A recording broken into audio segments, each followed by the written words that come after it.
তীব্র গণ আন্দোলনের মুখে ৫ আগস্ট মাত্র ৪৫ মিনিটের নোটিশে বাংলাদেশ ছেড়ে বোনকে নিয়ে ভারতে পালিয়ে যান তিনি। কিন্তু ততক্ষণে মানসিকভাবে সম্পূর্ণ বিপর্যস্ত হয়ে পড়েছিলেন শেখ হাসিনা। কান্নায় নাকি এতটাই ভেঙে পড়েছিলেন যে ভারতের জাতীয় নিরাপত্তা উপদেষ্টা অজিত দেভালের সঙ্গে ঠিকমতো কথাই বলতে পারেননি। তিনি প্রথম যে ভারতীয় কর্মকর্তার সঙ্গে কথা বলেন তিনি হলেন এই অজিত দেভাল। হাসিনা বিরোধী আন্দোলন তীব্র হয় সরকারি চাকরিতে কোটা সংস্কারের দাবিতে। পরে এই ছাত্র আন্দোলন কার্যত হাসিনা হটাও অভিযানে রূপ নেয়। গত ৫ আগস্ট যা ভয়ঙ্কর আকার ধারণ করে। ইস্তফা দিয়ে দেশ ছাড়েন হাসিনা। বাংলাদেশ সেনাবাহিনীর বিমানে ভারতের হিন্দল এয়ারবেসে আসেন তিনি।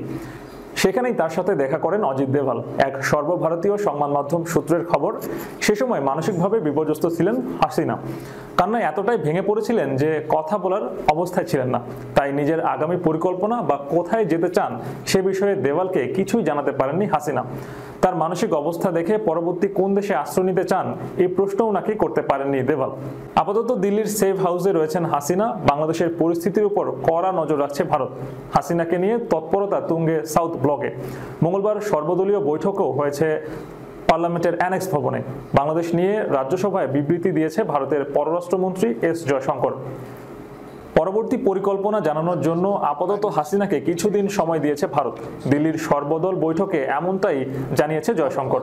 সূত্রের খবর, হাসিনা কেমন রয়েছেন, পরবর্তী গন্তব্য কি হবে তা নিয়ে যাবতীয় তথ্য নিয়মিত প্রধানমন্ত্রী নরেন্দ্র মোদীকে দিচ্ছেন দেভাল।